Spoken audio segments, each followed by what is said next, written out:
Presidente López Obrador, a veces conocido como AMLO, muchas gracias por hablar con Bloomberg.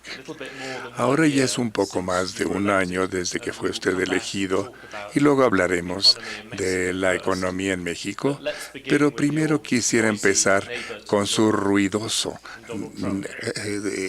vecino del norte, Donald Trump. Sabemos que ahora México tiene 20,000 efectivos de la Guardia Nacional y que también ha tomado 20,000 buscadores de asilo que han venido a México, que deberían estar en Estados Unidos, y el secretario Pompeyo dice, necesita México hacer más. Cuando ustedes ven a Estados Unidos, ¿lo ven como un aliado o lo ven como un golpeador? Es un aliado. Nosotros no apostamos a la política de la fuerza, al autoritarismo. No pensamos que la solución a los problemas tiene que darse con medidas coercitivas. Pensamos más en la cooperación para el desarrollo y es indispensable el buen entendimiento con nuestro vecino, con Estados Unidos, por cuestiones de amistad, de cultura, de comercio, de economía y por cuestiones de geopolítica. Tenemos 3.180 kilómetros de frontera.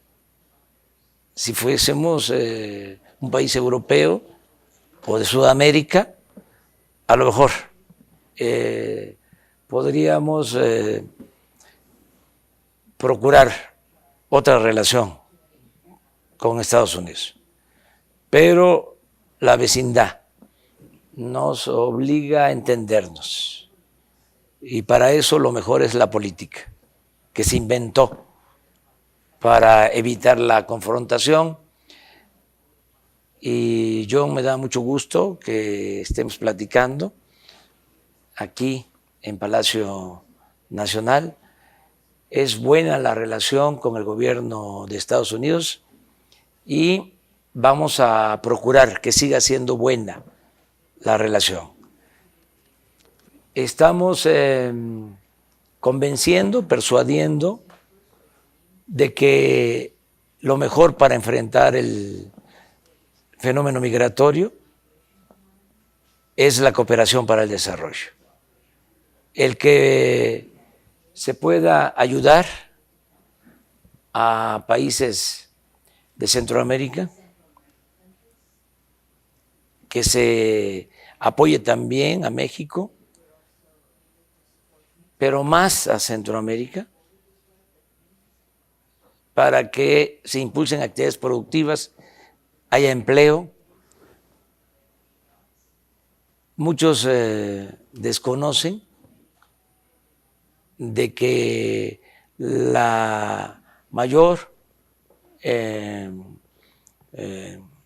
afluencia de migrantes, el mayor número de personas que pasa por México viene de Centroamérica y de países que por circunstancias especiales tienen crisis económica, hay faltas de oportunidades de trabajo, hay violencia. La migración de México a Estados Unidos ha disminuido y va a disminuir cada vez más. Lo que hemos estado viendo en los últimos tiempos es un crecimiento de la migración centroamericana. Entonces, ¿qué es lo que estamos recomendando? Desarrollo en Centroamérica. Perdón, me quisiera interrumpirlo y hacerle una pregunta. El viernes, como usted sabe, Guatemala aceptó ser tercer país seguro para manejar este tipo de migración de los que usted hablaba.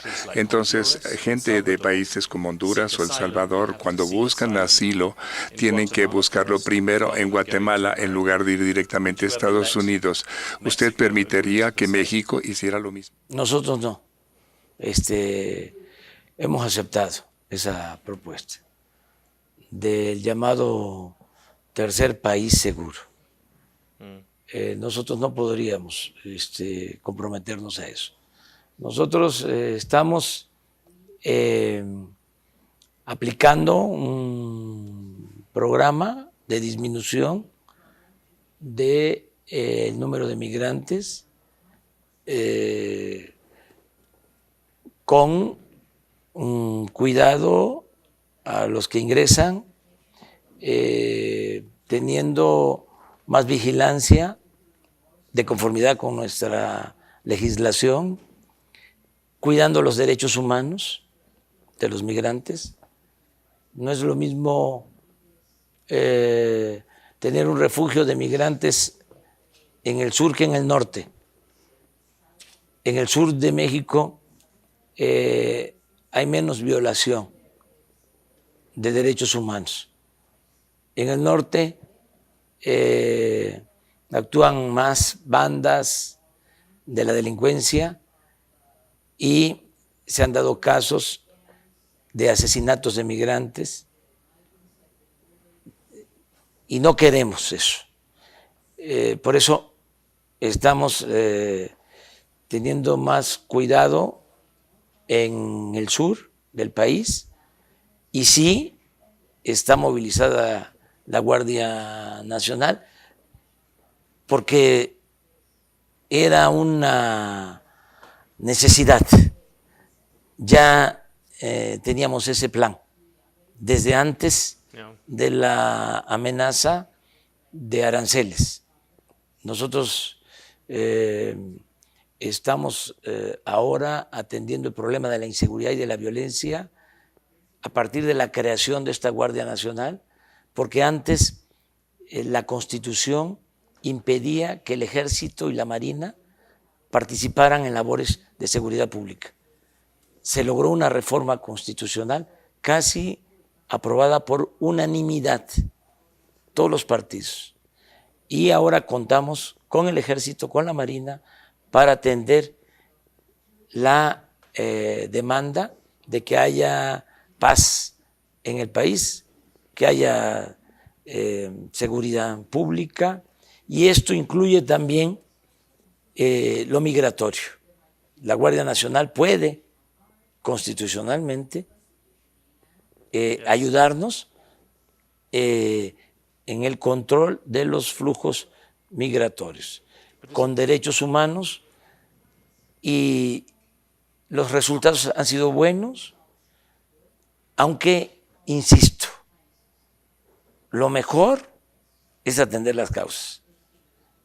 La gente no emigra por gusto, lo hace por necesidad. Yo tengo un sueño que quiero convertir en realidad.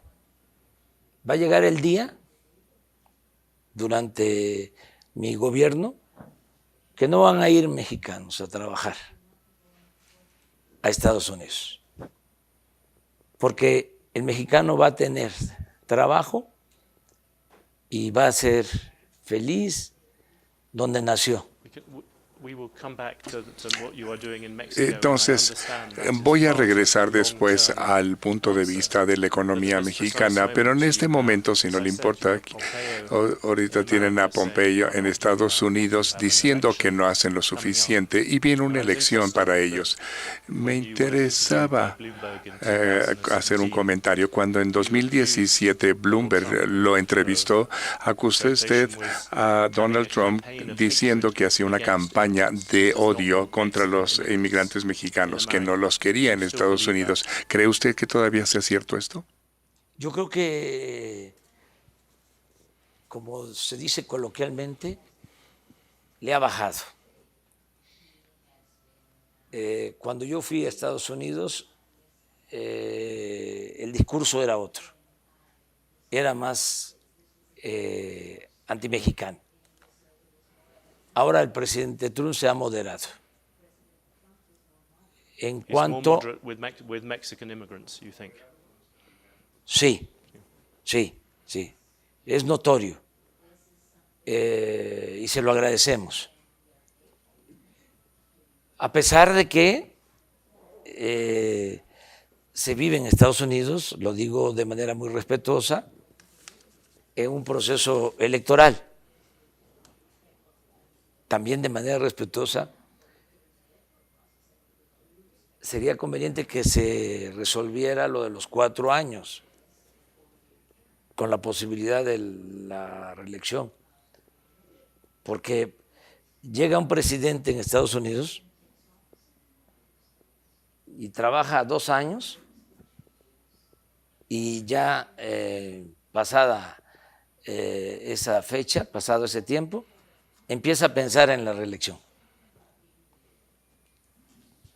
Y ya empieza lo electoral, empieza la campaña. Eso es lo que ahora está sucediendo. También lo digo de manera muy respetuosa, nosotros tenemos 6 años sin reelección y nos funciona bien el estar nada más 6 años, o sea, no reelección y un periodo un poco más amplio. Ustedes van a tener elecciones en noviembre del año próximo y ya empezaron las campañas. Y esto se vincula, perdón que te diga, con la política migratoria y con otros temas. Quisiera empujarlo un poquito más. Usted ha visto las campañas en donde la gente grita, regrésenlos, y Trump es el que hace estas campañas. Me pregunto qué hubiera hecho Lázaro Cárdenas, Benito Juárez o Abraham Lincoln, que eran hombres de principios, que realmente representaban sus creencias. ¿Usted cree que Donald Trump piensa así? Fíjese, hay paralelismos.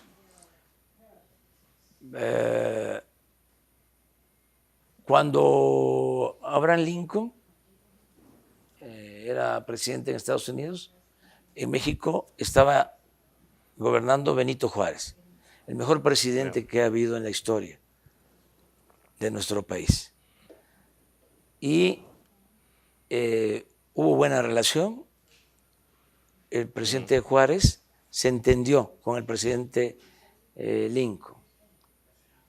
Le escribió, lamentó mucho su fallecimiento.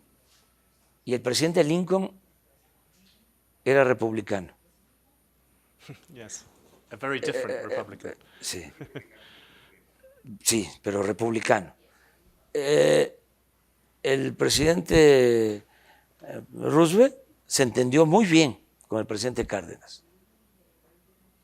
El presidente Roosevelt, sí, demócrata. El presidente Cárdenas, extraordinario. El presidente Roosevelt, un titán de las libertades. Partidario de la buena vecindad. A pesar de que por las circunstancias el presidente Cárdenas tuvo que nacionalizar el petróleo,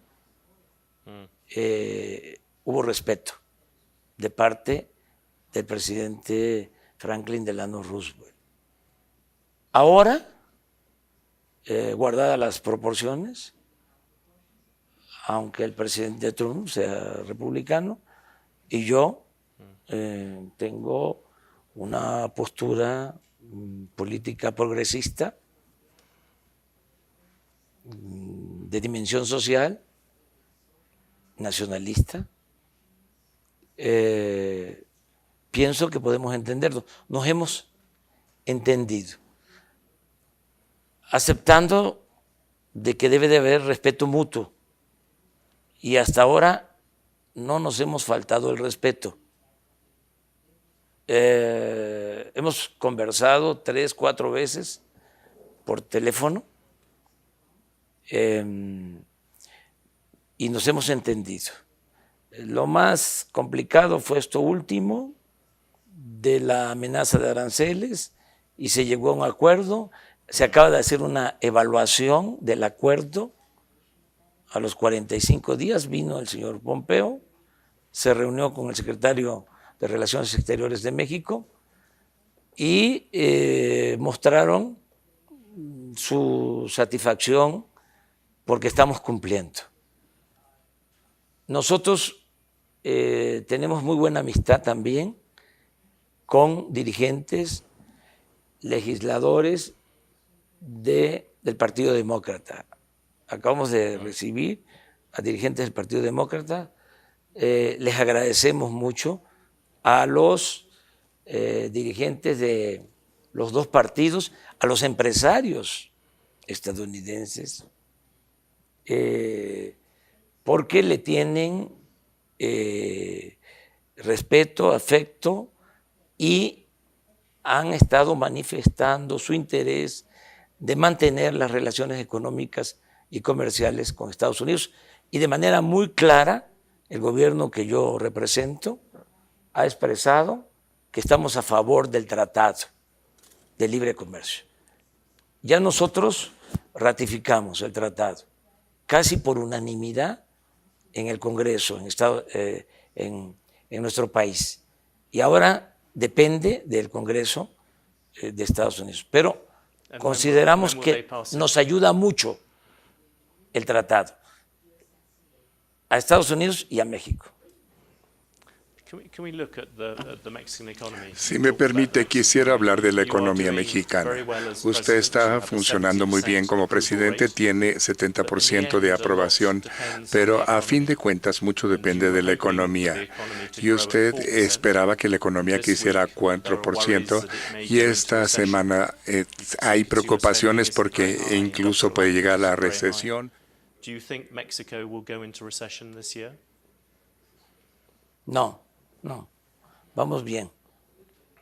Estamos bien y de buenas. No está creciendo la economía como quisiéramos, pero tampoco hay riesgos de recesión. Y tenemos otros indicadores que demuestran que está bien la economía. Por ejemplo, el peso se ha fortalecido. Es la moneda que más se ha fortalecido en el mundo con relación al dólar. That is true. You can see it on Bloomberg.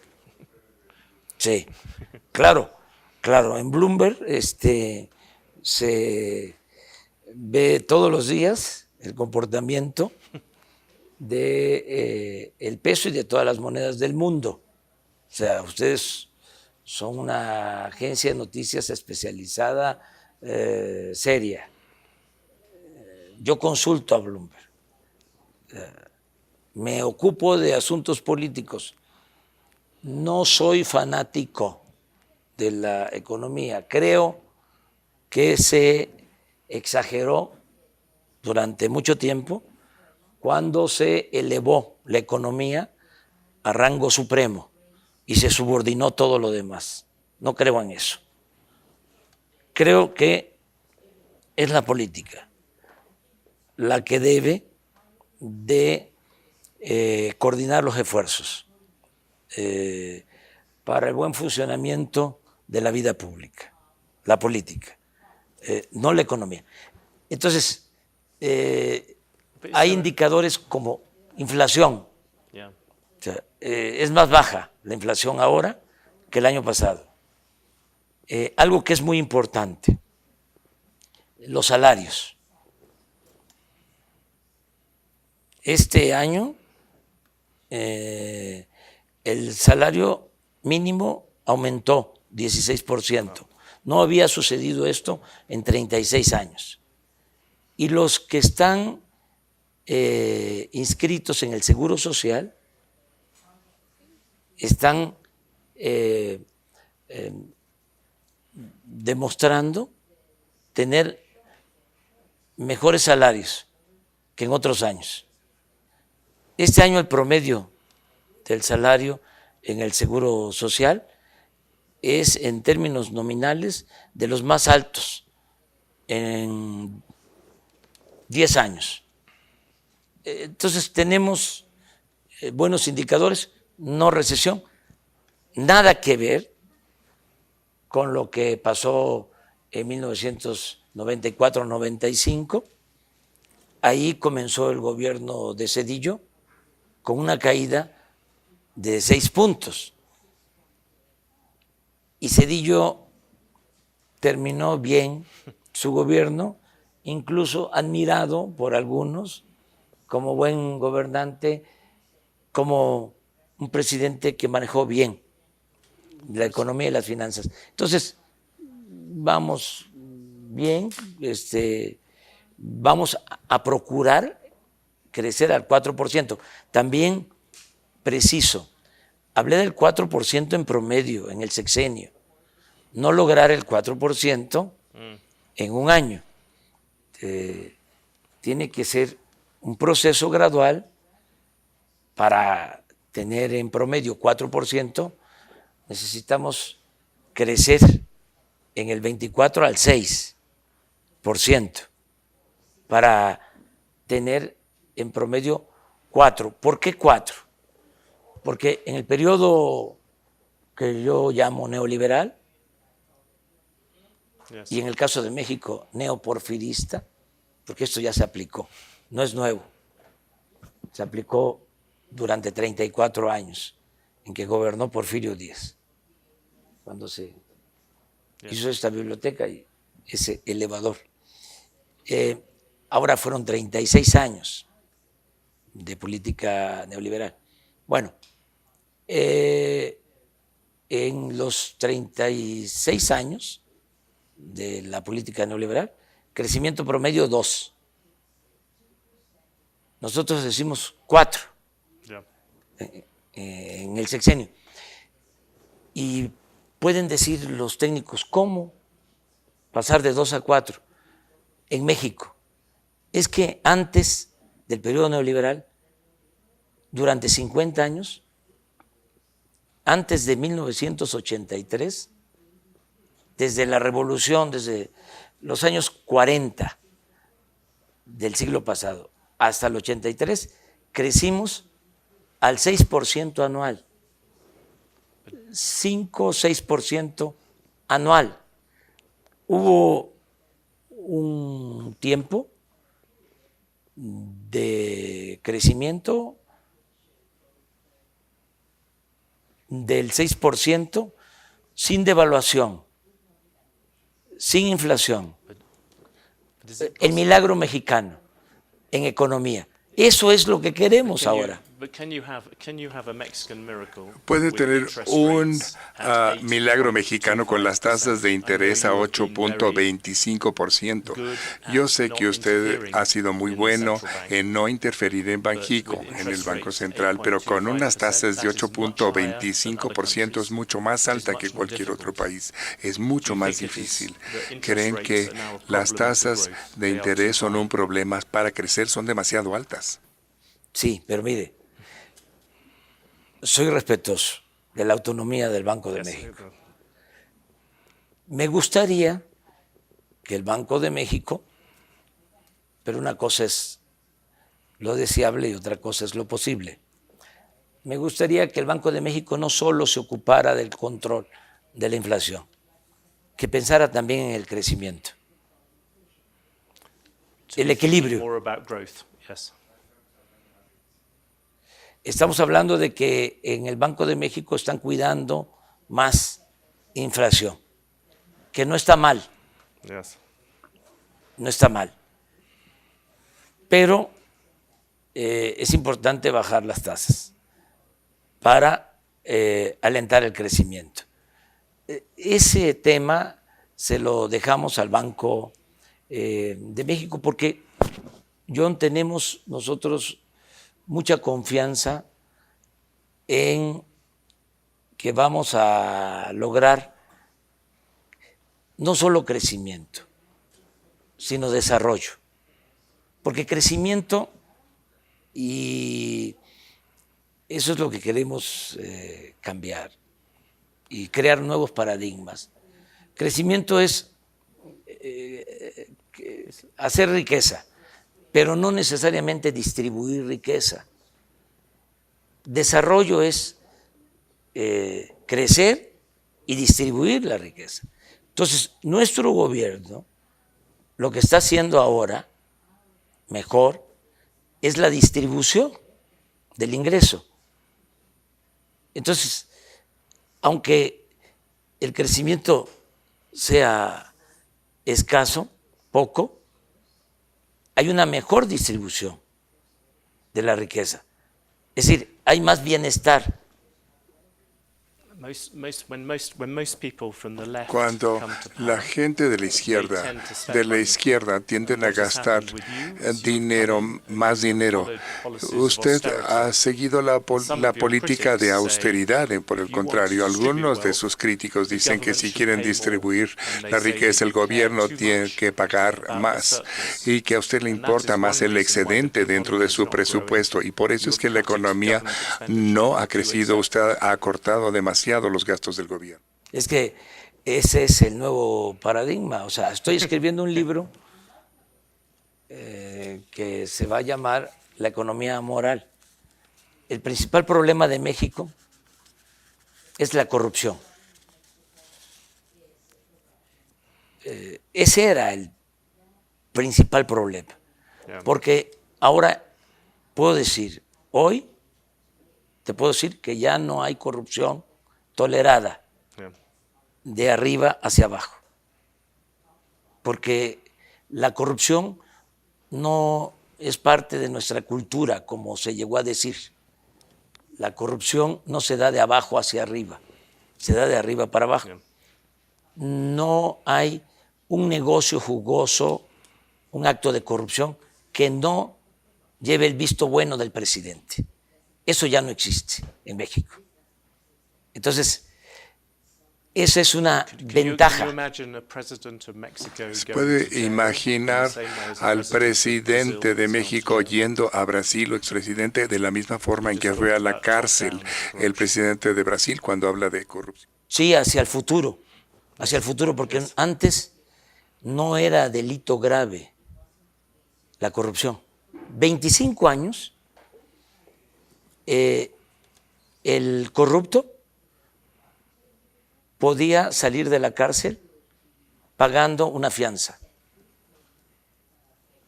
En el gobierno de Salinas de Gortari,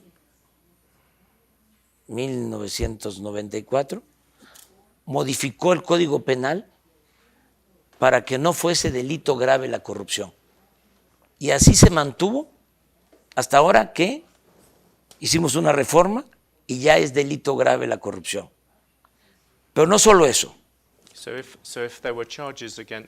Pero que habrá cargos contra Peña Nieto y si hubiera cargos, ¿iría a la cárcel? ¿Cómo? Sí, pero legalmente sería muy complicado. Porque desde hace 150 años, desde la segunda Constitución Federal, en la primera Constitución Federal, 1824, se establecía de que se podía castigar al presidente por corrupción. Okay. En la Constitución de 1857 se establece que solo por traición a la patria. Eso mismo continúa en la Constitución de 1917 y se mantiene hasta nuestros días. Hay impunidad constitucional.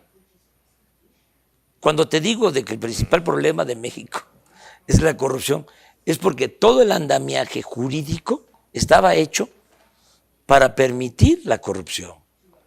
Entonces, ahora he enviado una iniciativa de reforma constitucional para que el presidente de México pueda ser juzgado por todos los delitos, como cualquier ciudadano. Esos son los cambios que estamos llevando a cabo. También lo de la austeridad. En efecto, en la izquierda se piensa de que austeridad es despedir trabajadores. porque la política neoliberal, eso representó. En una ocasión, platicando con el líder laborista Corbyn, mi amigo Corbyn, me dice, ¿cómo hablas de austeridad? No entiendo. Porque la idea es de que austeridad significa ajustar gasto, corriendo, afectando a los trabajadores. La austeridad para nosotros los mexicanos se inspira en Juárez, que decía que el funcionario tenía que aprender a vivir en la justa medianía, sin lujos. Entonces, ¿qué pasaba en México? Se gastaba mucho en mantener al gobierno,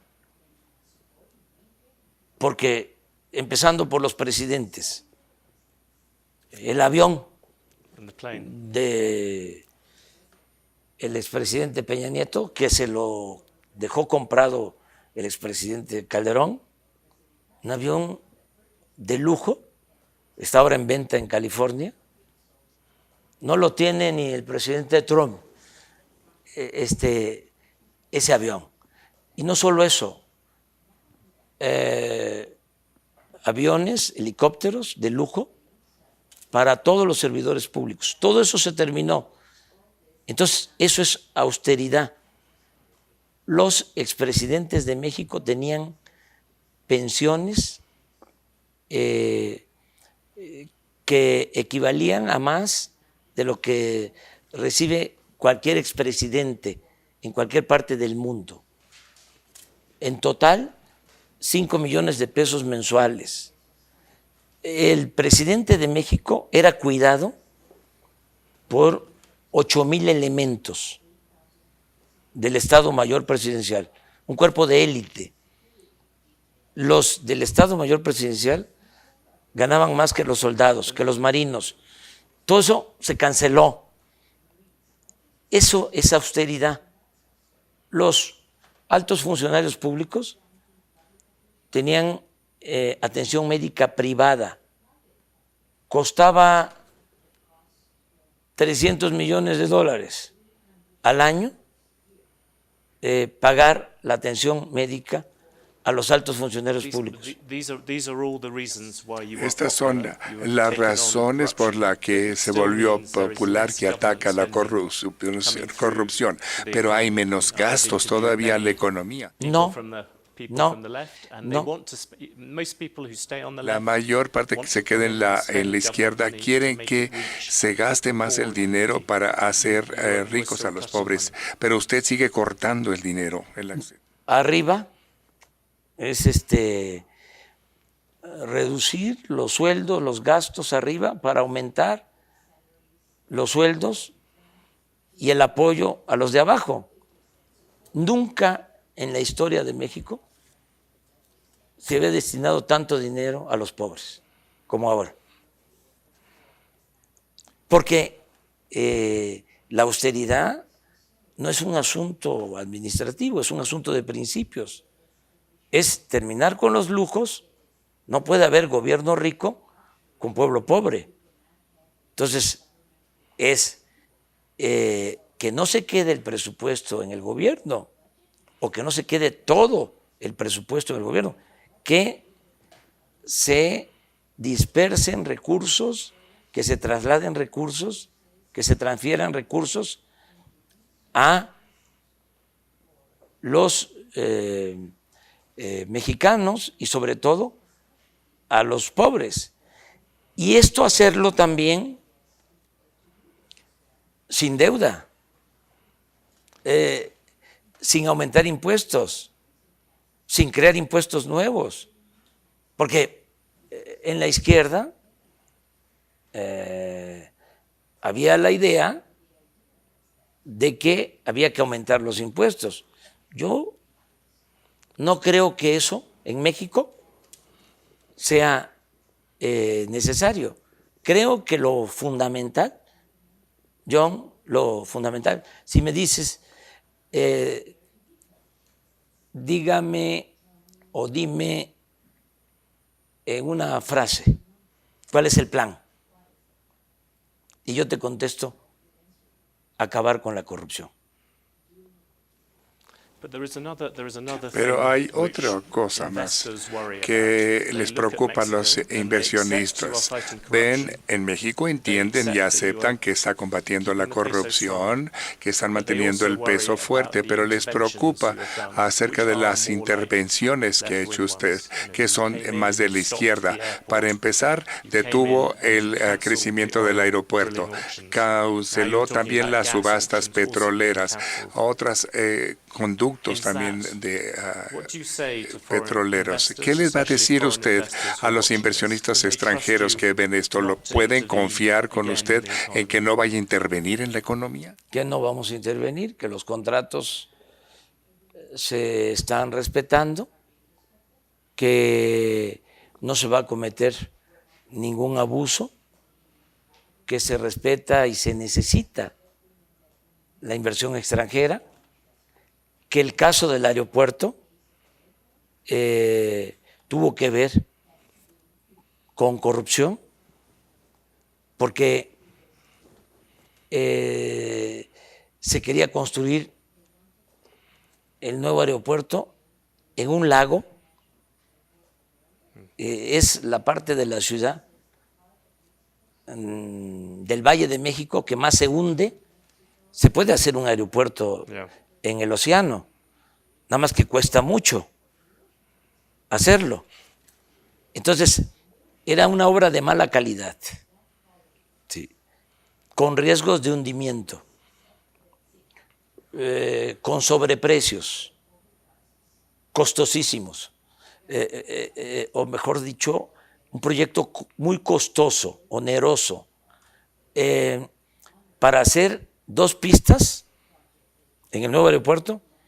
Iban a cerrar 2 aeropuertos, el actual aeropuerto y el aeropuerto militar de Santa Lucía.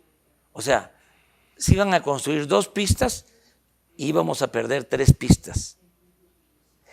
Y lo que había en el fondo es de que el actual aeropuerto, que son 600 hectáreas, se iba a urbanizar y iban a hacer negocios jugosos al amparo del poder público. Entonces dijimos no, pero eso no significa detener el progreso. Primero, hubo arreglo con todos. No vamos a quedar a deber ni un peso a los inversionistas, sean accionistas, los que compraron bonos, las empresas contratistas, a todas se les liquida, primero. Segundo, se va a construir el nuevo aeropuerto en la base militar de Santa Lucía. ¿Sabes cuánto nos vamos a ahorrar por esta decisión? 100,000 millones de pesos. Eso por lo que corresponde al aeropuerto. Pero mencionabas otro asunto. También los contratos, las subastas de perforación de pozos. ¿Van a permitir que haya más subastas para, para la perforación de pozos? Sí. ¿Van a regresar este año? Sí, es posible, nada más que tienen que haber rendimientos. ¿Sabes qué hicieron? Hubo una reforma energética hace 4 años y aseguraron de que iba a llegar inversión extranjera, dieron contratos, 107 contratos para extraer petróleo.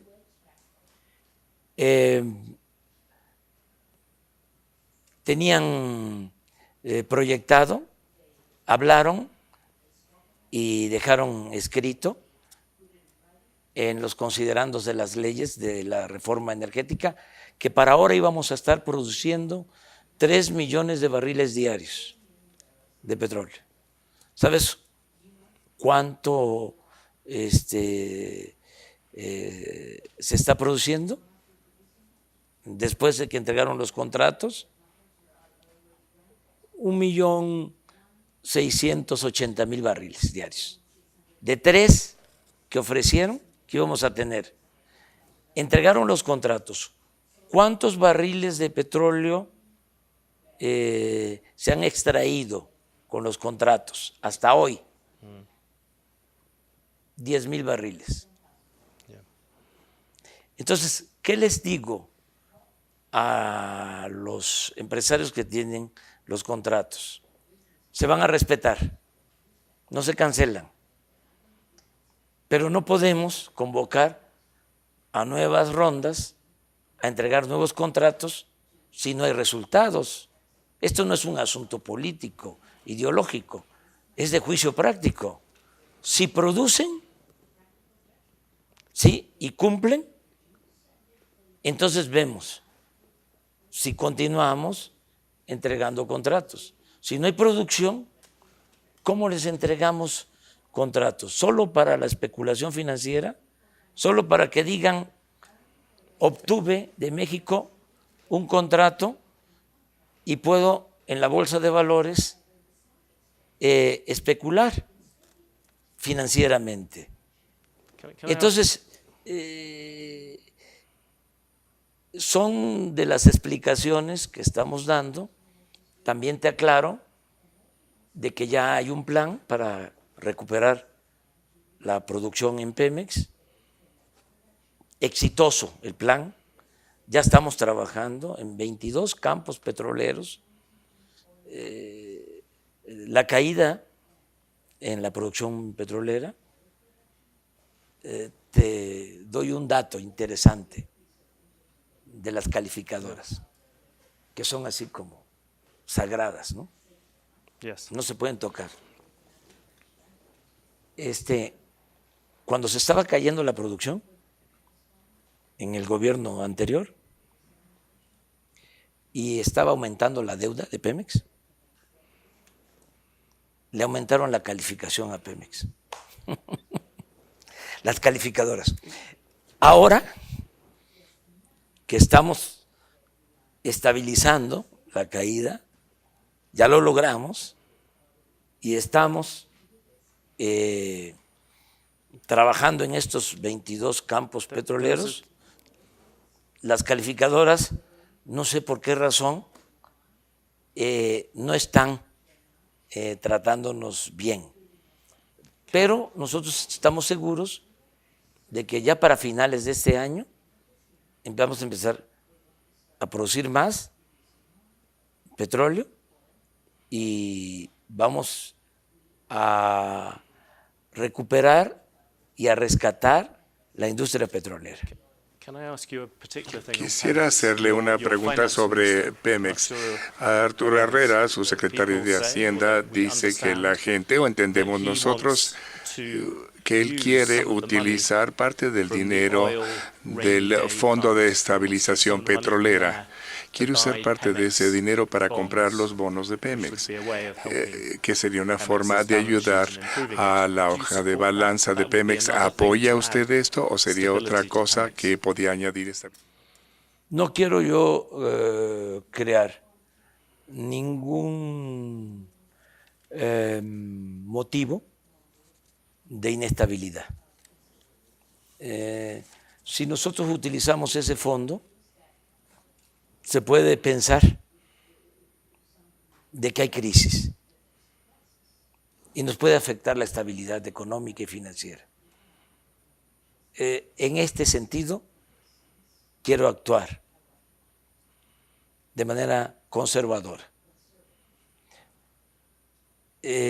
No hay necesidad de utilizar ese fondo. Hay remanentes que tiene el gobierno para, en su caso, fortalecer las finanzas de Pemex. Y ya lo estamos haciendo. Pero no queremos cambios bruscos, porque entonces sí, se generaría desconfianza, habría nerviosismo. Ahora han tratado de crear un ambiente de incertidumbre, pero no lo han logrado. México sigue siendo un país muy atractivo para la inversión. Hay Estado de Derecho, que no había. Anteriormente era Estado de chueco, ahora es Estado de Derecho. Se respetan las leyes, no hay autoritarismo, el poder ejecutivo no es el poder de los poderes como era antes. Tú sabes, John, que el que mandaba en todo en México era el presidente, ahora no. A pesar de que es un régimen presidencialista, somos respetuosos de la autonomía del poder legislativo y del poder judicial. Eso no se había visto en México. Usted ha hablado del Estado de Derecho, pero si ve aquí la Ciudad de México, hay asesinatos y ha aumentado en 16% en la Ciudad de México. Yo sé que está usted hablando de las causas a largo plazo, pero a corto plazo, ¿qué va a hacer usted para cambiar esta tasa de criminalidad? ¿Cómo se cambia esto que, de acuerdo a muchos mexicanos, es el mayor problema que se tiene? Usted está atacando la corrupción, pero ¿qué va a hacer para tener más policías? ¿Cómo va a combatirse la seguridad? Bueno, ya lo estamos haciendo. Primero, atendiendo las causas. Yo no voy a dejar de insistir de que hay que atender los problemas que originan la violencia. El hombre no es malo por naturaleza, son las circunstancias. Si no hay crecimiento, si no hay empleo, si no hay bienestar, si se abandona a los jóvenes, hay inseguridad y hay violencia, que es lo que pasó en México. Se desató la inseguridad y la violencia porque se abandonó el desarrollo. Entonces, ahora estamos atendiendo las causas. Pero no solo eso, te hablaba yo de la Guardia Nacional. No se podía tener más elementos para cuidar al pueblo porque estaba prohibido. Tienes la Secretaría de la Defensa Nacional, el Ejército, 230,000 elementos con disciplina, con profesionalismo, 65,000 marinos, igual, con disciplina, con profesionalismo, y no podían utilizarse para garantizar la seguridad de la gente. Estaban para la defensa nacional, para la seguridad del Estado, para la seguridad interior, pero no para la seguridad pública. Y en efecto, lo que más nos importa a nosotros es la seguridad pública. Entonces, se promovió este cambio constitucional y ahora elementos del Ejército, de la Marina, nos están ayudando para garantizar la seguridad pública. No teníamos elementos. El presidente contaba en realidad con 10,000 efectivos de la Policía Federal y te podían estar asaltando, robando, secuestrando enfrente de un cuartel militar y no podía el ejército participar. Entonces, esta reforma es muy importante, la creación de la Guardia Nacional va a significar más elementos, más presencia, más protección a los ciudadanos y un elemento importante. Todos los días atiendo el problema. Todos los días, de 6 a 7 de la mañana, de lunes a viernes, tengo reunión con el Gabinete de Seguridad. Me reúno con el secretario de la Defensa, con el secretario de Marina, con la secretaria de Gobernación, con el secretario de Seguridad Pública. Yo personalmente recibo el parte, el reporte de todos los delitos que se cometen en el país y tomamos decisiones. No delego a nadie este asunto. Lo estoy atendiendo de manera personal. Entonces, la coordinación que se tiene ahora, la perseverancia, el profesionalismo, mayor presencia, nos va a llevar a que pronto vamos a tener buenos resultados y vamos a bajar la incidencia delictiva en el país. Es una asignatura pendiente. Can I ask you one last question? Quisiera hacerle una última pregunta de sí o no. Christine Lagarde visitó México y está dejando el Fondo Monetario Internacional, y su amigo Agustín Carstens, que actualmente está en el Banco de Pagos Internacionales, uno de los candidatos que podría ser el jefe del Fondo Monetario Internacional. ¿Qué pasa con el gobierno de usted? ¿Va a apoyar al señor Carstens para que sea el nuevo jefe del Fondo Monetario Internacional? Sí me gustaría. Siempre apoyaría a un mexicano. Si es especialista en la materia, yo no coincido con él en su concepción de política económica, pero lo respeto, es un profesional de la economía y sobre todo es mexicano. President Obrador, thank you very much. Presidente Obrador, John, muchísimas gracias por hablar con nosotros y John, gracias por su muchas tiempo. gracias, muchas gracias. Thank you. Gracias, John.